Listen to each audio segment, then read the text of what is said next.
নমস্কার বন্ধুরা, আজ আমি চলে এসেছি নতুন একটি রেসিপি নিয়ে, চিলি চিকেন।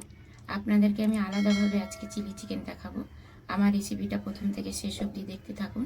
ভালো লাগলে অবশ্যই লাইক কমেন্ট করে দেবেন। দেখুন বন্ধুরা, এই আমি 2 পিস চিকেন নিয়ে নিয়েছি। এই চিকেন আমি এই পেঁয়াজ কুড়ুনি দিয়ে এই গেটটা দিয়ে আমি কুড়িয়ে নেব। দেখুন আমি এটা দিয়ে কুড়িয়ে নিচ্ছি, এইভাবে আমি কুড়িয়ে নিচ্ছি। আপনারা পারলে এইভাবেই কিমাটা করে নিতে পারবেন।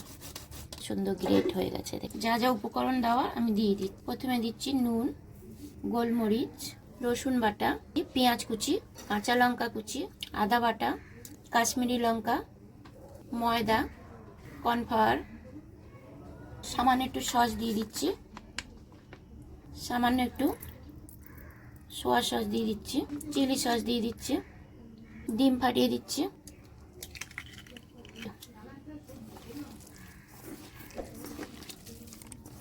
আমি একটা ডিম দিয়েছি, আপনারা চাইলে 2টো ডিম দিতে পারেন। 5 মিনিটের মতন ঢাকা দিয়ে রাখছি। এখানে নিয়েছি ক্যাপসিকাম, আদা কুচি, যে সব ছোট ছোট করে কুচি নিয়েছি।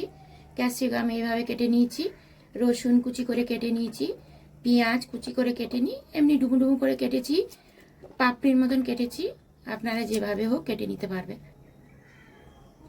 এখানে আমি একটা জল নিয়ে নিয়েছি বাটিতে, হাত দিয়ে জলটা চুবিয়ে, তারপরে জলের মধ্যে হাত চুবিয়ে তবেই আমি এটা ভাজবো, তুলবো। এইভাবে যেহেতু কিমা করে নিয়েছি সেই জন্য এইভাবে আমাকে তুলতে হবে সব কটাই।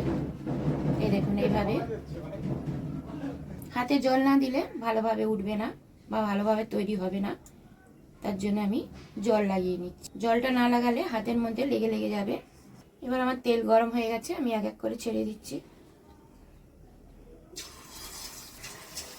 আপনারা তো অনেক রকমের চিলি চিকেন তৈরি করে খেয়েছেন, আমি আজকে নতুন ধরনের করছি। আপনারা দেখুন, দেখুন উল্টে দিচ্ছি আমি। এবারে একদিকে হয়ে গেছে, ওগুলো ভাজছে, আমি এভাবে তৈরি করে নিচ্ছি। এখানে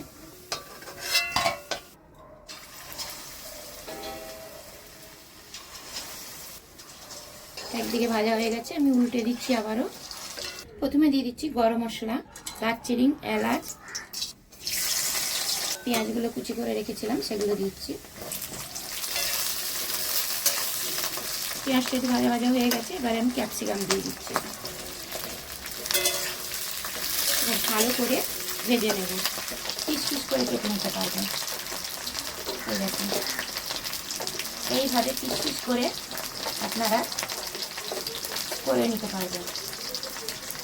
অনেক আছে দাঁত নেই বয়স্করা, অনেক আছে ছোটো বাচ্চা চিবিয়ে খেতে পারে না, এইভাবে তৈরি করে দেবে, দেখবে খুব ভালো খাবে ওরা। প্রথমে দিচ্ছি sauce, soya sauce, chilli sauce, ভালো করে মিশিয়ে নেব। নুন আমি আর এখন দেবো না, কারণ ওইগুলোর মধ্যে নুন থাকে। এর মধ্যে সামান্য একটু আমি জল দিয়ে দেবো। ফুটে উঠেছে, এবারে আমি চিকেনগুলো ভেজে রেখেছিলাম সেগুলো আমি দিয়ে দিচ্ছি। ভালো করে এভাবে উল্টো পাল্টা করে দিচ্ছি।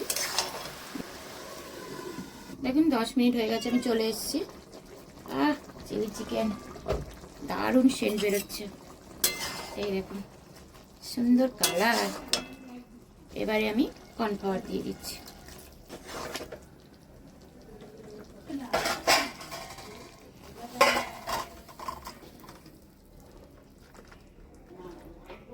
এটা আপনারা ভাত দিয়েও খেতে পারবেন এবং রুটি দিয়েও খেতে পারবেন এবং লুচি দিয়েও খেতে পারবেন। এই দেখুন কত নরম হয়ে গেছে, কত সুন্দর। এই দেখুন